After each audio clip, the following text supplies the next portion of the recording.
Guys,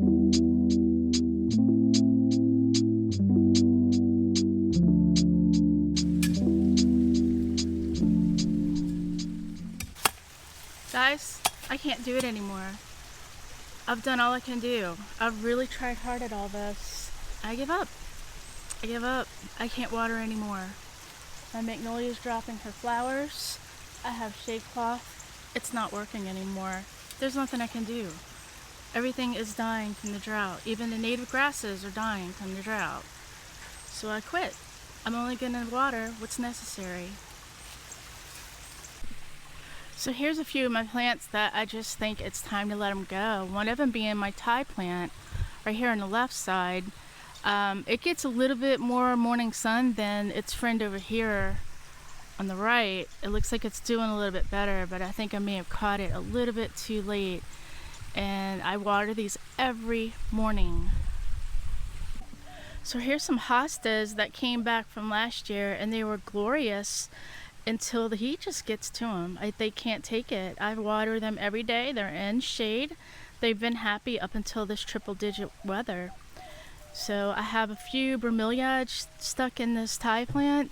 The bromeliad seems pretty happy. It's not suffering. But otherwise, that Thai plant's not looking too happy, but it's definitely not as upset as its friend. Charlotte's been spending a lot more time inside during the drought. This is her little space that she likes. So I can't keep any plants here because she'll knock them over, but that's her little space. It must be nice and cool in there. Maybe she's getting some air circulation from under the deck that cools her down a bit, but she does really like this little space. So on this side of the house, I have more hosta. I also have a oak leaf hydrangea that is just suffering. It got beat up pretty bad from the hailstorm that we had, and it's recovering. I've removed some of the leaves just to relieve some of that stress from it, and they do get watered every day. Believe it or not, these ferns are doing pretty decent, and those get watered every day as well. I removed all the leaves from this oak leaf hydrangea, hoping that it will produce some new leaves because the hailstorm just took it out. So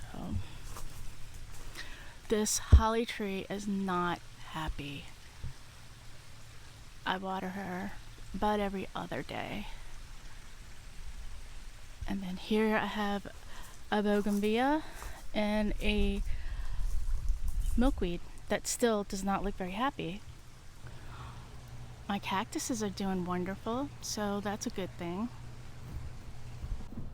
Okay, so here's a little peek at the front of the house. You can see all of these are they're just so sad. We have our blue plumbago, just suffering.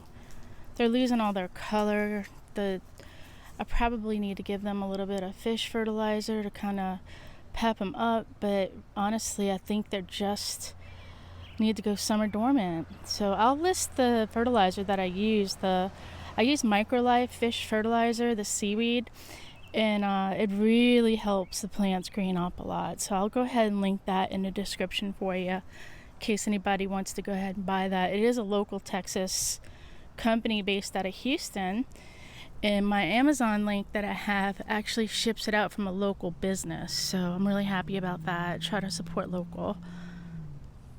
But if you're out of town and you want to give it a try, I'll have that link for you. I highly recommend it. I think you should probably look into the company. The company is amazing. So yeah, all my grass is dead, which I have to admit, I'm okay with that. I don't want grass. You can see right here, we're built on limestone, so they literally tried to plant grass over limestone. The oak trees have figured it out, but planting St. Augustine grass on limestone is just not very smart. So here's my pollinator garden.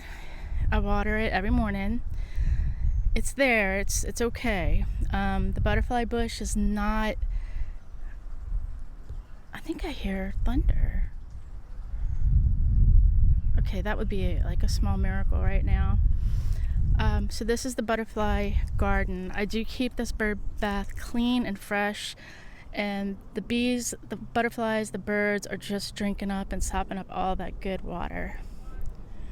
So I have some Greg's mistflower in here. This butterfly bush right here is not looking happy, but I do have faith that it's gonna pop back up in the fall when things cool down a little bit.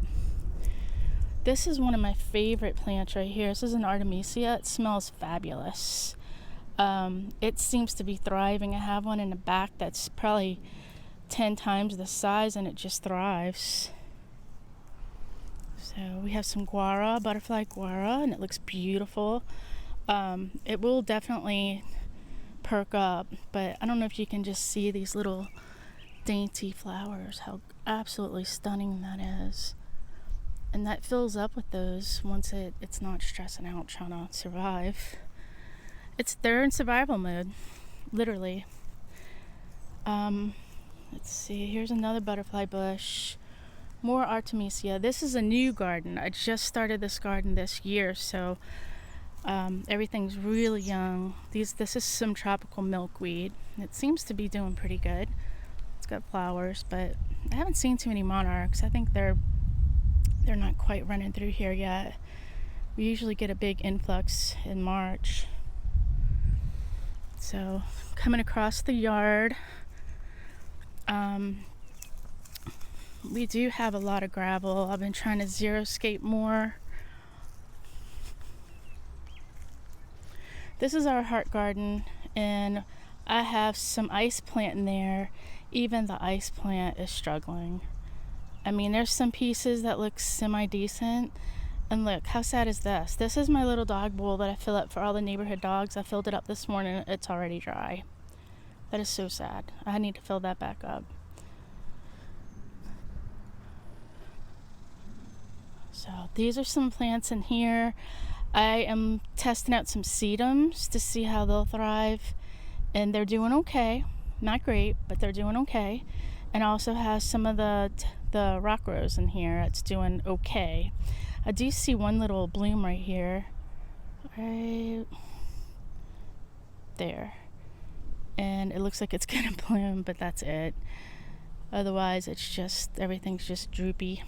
So over here, I have some of the silver sage, and also have tons of cactus because during our freeze here, I lost a bunch of petals and I stuck them in the ground, and they're thriving. I also have some blooms on my bougainvillea, and even our lantana is suffering. Over here, it's not dead, but it's suffering. So fun fact on these, before it rains, they bloom. So if you ever come into Austin, Central Texas, and you see one of these and it's blooming those pink purple blooms, it's probably going to rain. And as you can see, there's no blooms. So guess what? We're not getting any rain. So here's some more things that are super drought tolerant. These are red yucca, and they put out these blooms here, and the hummingbirds absolutely love them. And it's pretty cool to see them. They can stick their little beaks in those tubers. And otherwise, it's just a pretty simple yucca. I don't love them, but they do really well here, so they stay. Oh, the barrel cactus. So this is my little barrel cactus colony I started. I do nothing to these guys. I haven't watered them. In the winter, I cover them up. And otherwise, they are good to go. So I feel like I should probably go ahead and plant some more of those. So yeah, guys, I just wanted to do a little walkthrough of what's not surviving and what I'm gonna go ahead and just let go, which is mainly the tropicals. I'll probably go ahead and just do whatever's in my drip irrigation and some hand watering, but I'm not gonna stress. Definitely not watering my grass. It's just a huge water waste, and I'm very much against that. So that's me. You do you, but right now I'm just kind of conserving water. Even though we have our pond, I use that water for everything, even for watering my plants. So I've enjoyed having that as a source to water. We've been collecting our shower water, and in 5-gallon buckets and, you know, using that in the pond. So the first few gallons that go in there from starting up our shower and warming it up end up going into the pond. We're saving about 15 gallons a day just putting in our pond. So, and that's just, you know, stuff that would have gone right down the drain. So I encourage you to try that. It could be kind of cool. All right, guys, well, thank you for watching. I appreciate it if you've stayed this long, and hang in there. Hang in there.